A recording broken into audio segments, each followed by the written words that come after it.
Welcome to Work Mom Says. Don't be an idiot. And now, here's your host, Work Mom.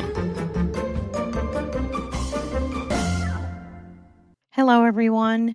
I'm Lori Jo Vest. Thank you so much for joining me for this episode of Work Mom Says.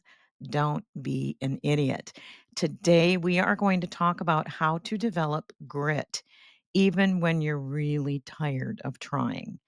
We were on a call the other day with a bunch of entrepreneurs, and what came up was grit as being something that's really, really important if you're going to have your own business.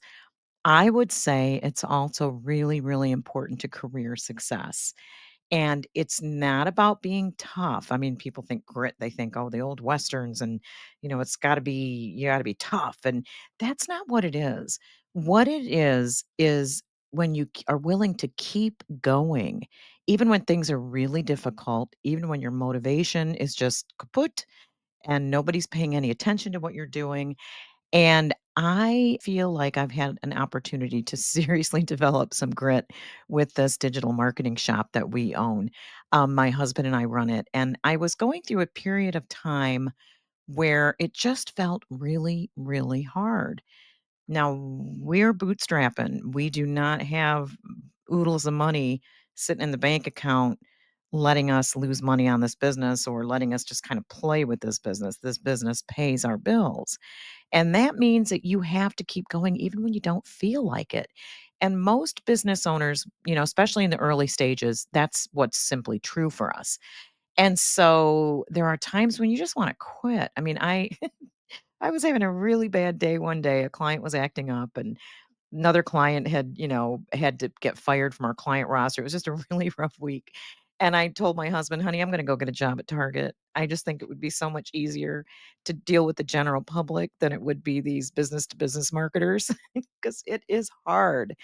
And it was a thought. It wasn't an action. I didn't say I quit. I'm gonna go work at Target. I said, "Yeah, that's an interesting thought." But what actually is grit? It's a combination of perseverance and passion. And I'll say grit, there's research. A woman named Angela Duckworth did some research that grit predicts success better than talent. And it's not about being fearless, it's not about being angry. It's about staying in the game when you're scared or you're discouraged. Grit is what happens when commitment lasts longer than motivation. Motivation is fun, but motivation wears off. Grit is that part of you that doesn't stop. That even when things get hard, you keep going. Because honestly, what other way are you going to be successful? I have seen a couple business people over the last few years that had significant amounts of money. They have both of these business owners, or people with businesses, are wealthy, and when things start to get tough, they veer because they can. I also would say they veer because they don't know any better.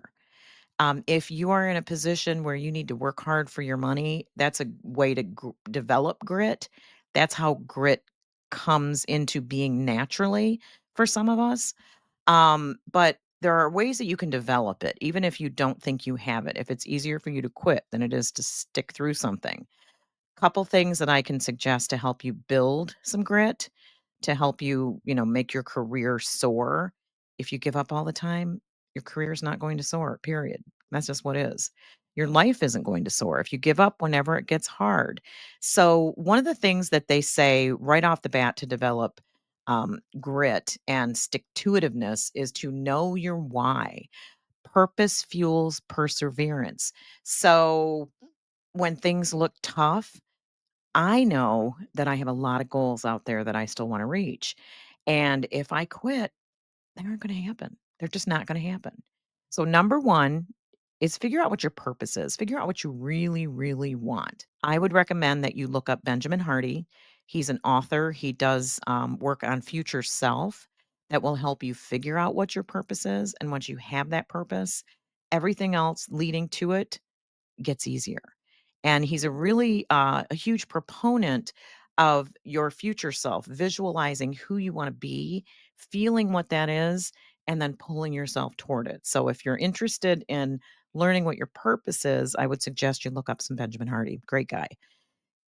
Number 2, consistency. If you show up daily, repeatedly, over and over, you will do better than someone who just lets things kind of fly out the window. For example, you can't binge grit. You can build it through boring reps. That's what I would say. And one of the things that can be difficult, if you have a purpose or one of many purposes, because we all have more than one of my purposes was to get more muscular, to develop my strength as I got older. I want to make sure that I'm strong, that I'm not, allowing my muscles to atrophy. And muscle is so much better for you than fat. I mean, if you have more muscle, your body burns more insulin and burns more sugar, and you end up with more stable levels of blood sugar. And there's a lot of other reasons to lift, and that's what I've been trying to do or was trying to do for a while. And I was having a really hard time showing up. Showing up can be difficult. Showing up consistently is hard. So what I did was I ended up hiring a trainer, and I met with her every Friday morning. She'd put together a custom workout for me. We would do the workout together on Friday, and then I would do it 2 more times through the rest of the remaining 7 days of that week. And what happened was over time, I realized I didn't really need to work out with her 3 times a week, 4 times a week, knowing that she was creating these workouts for me. It was expected of me that I would be doing them. I didn't wanna disappoint her. I developed grit around working out. Now, if I don't work out, it's been like 2.5 years. If I don't work out for a day, I feel a little weird. So I have shown up consistently, and it has helped me build that, steady habit and a better physical body that's going to be better at doing all the things that I wanna do and going to keep me healthy and strong. So, that's another thing that you can do. Number 2, consistency, show up daily. Number 3 is resilience. How do you recover when things get hard? We all fail. I have failed miserably. I have missed meetings. Maybe for some reason it didn't make it into my calendar, missed meetings, and then miss an opportunity because you missed that meeting. How do you recover from that? Now, what I personally do is I've been in business for so long that I understand that failure happens and no one is judging you as harshly as you are judging yourself when it happens. That's the thing that most of us don't know. Redefine failure as something that you can get through and that happens not infrequently. Most of us fail. Most of us try to run away from failing or try to hide failure. Failure is a really great way to learn. If you are trying to learn French, you're going to learn a lot more making the mistakes in Paris, trying to speak the language, than you are on Duolingo, where it doesn't matter if you make mistakes and nobody notices. So, redefine failure as another way to build your grit. Growth mindset, number 4, growth mindset. Before you can improve, you have to own that you have some things to learn and believe that you can improve. Believe that you can learn. If you try something and it doesn't work, if you try something for 6 months and it doesn't work, if you try something for a year and it doesn't work, you have learned so much from that year of failure in doing what it is you want to do. Give you another example. I wanna learn how to play violin. I am scared to death I'm going to sound so horrible. I'm not going to like it. I have a violin I bought 10 years ago sitting in the closet. Gotta get it out and fail and know that I can improve. Having a growth mindset is a really great way to, grow your grit. So, moving along, what does grit look like in real life? Grit in real life looks like a business partnership failing. I had a business partnership for probably 10 or 12 years, and it just kept failing. No matter what we did, we just couldn't get traction underneath us to get regular business coming in. And it was a customer service training based on a book we wrote back in 2006 called Who's Your Gladys? how to turn even the most difficult customer into your biggest fan. Well, we all know what happened in 2008 recession. Nobody was spending money on customer service training, but we kept beating that dead horse, just beating on it. And eventually I had to own that it was a failure. I read a quote one day in a book that said, if you find yourself riding a dead horse, the first thing you should do is dismount. And it was so telling. It was like, wow, okay, I'm riding this dead horse. I keep trying so hard. It's failing. I need to start over again. And that was about the time when I lost my day job, which I had a day job and a customer service attempt at a business. And the day job laid me off. So I had a failed business and I got laid off. And I went, what do I do? I really had no choice but to start Pop Speed Digital Marketing with my husband and gear that up and do whatever I could to make business out of that. And fortunately for me, it did work out. We're hitting 8 years in February. A lot of small businesses don't make it past 5. So that feels really good. And the other thing about it is, I think every person that has grit that I know has a relationship with a serious failure. And they're not afraid of it. They're okay with failure. They know that failure happens and it makes you stronger. It really is true. What doesn't kill you makes you stronger. And so all those things that happen during your career, all the mistakes you make ladder up to you being able to handle more disappointment, to be able to be more resilient, to have more success. So, how can you build a grit plan? How can you become one of those people that just never gives up? Because I'll tell you, being one of those people that never gives up, I can tell you, you will get a lot of things you want if you are tenacious, you hang on, and you keep going toward what it is you want. So, I'll give you a quick takeaway. Pick one goal that matters deeply to you and commit to showing up for it every single day for 30 days, even if it's only 10 minutes. And then at the end of that 30 days, journal about what you learned. And I'll tell you one of the things that, I mean, this is a great piece of advice. I use it myself. I forget where I got it. But when I got my Peloton bike back in 2018, I really wanted to develop a habit. And that can be difficult when you're a busy person and, it's not real pleasant to work out hard for me anyway. I don't like it. I like the really, really like the feeling I get afterwards.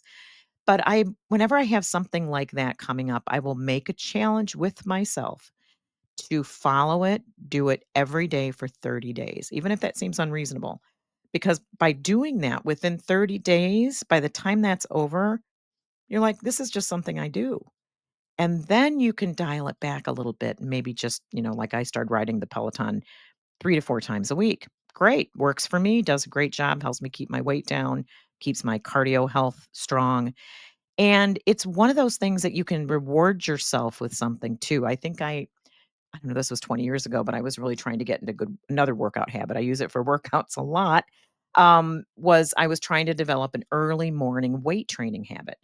And so I'd seen this really cute little watch, one of the little tiny face watches, and I really wanted it, but I went, wait a minute, let me tie that reward to this 30-day exercise plan.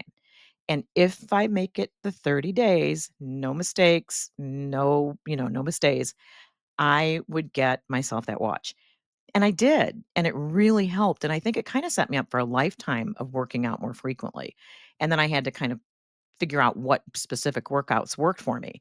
But, there are really great ways that you can develop your own persistence, your grit plan. So I would encourage you to give some thought to that because it really does make a difference in who you are, and when you become the person that never gives up, it changes how other people look at you. They go, "I'm gonna call Lori because Lori will not give up. If they put barriers in front of her, she will keep knocking those barriers down." I'll give you one more example. I'm working with a political candidate right now, and in order to advertise on Meta for political causes, you have to jump through some serious hoops. I had to send a picture of my front and back of my driver's license. I had to mail that in and then answer a bunch of questions about, kind of like a credit report. What streets did you live on? Do you know these people? That kind of thing. What kind of car did you drive? And they that wasn't enough. I actually had to go to a notary public, have her identify me and sign it, a specific agreement for Meta, and then make a PDF of that and turn that in. It took 3 weeks, and it was constant going back to Meta and, "Okay, what do they need now? What do they need now? What do they need now?" Well, guess what? That was, 3 weeks ago we started the effort, and now we're advertising political ads on Meta.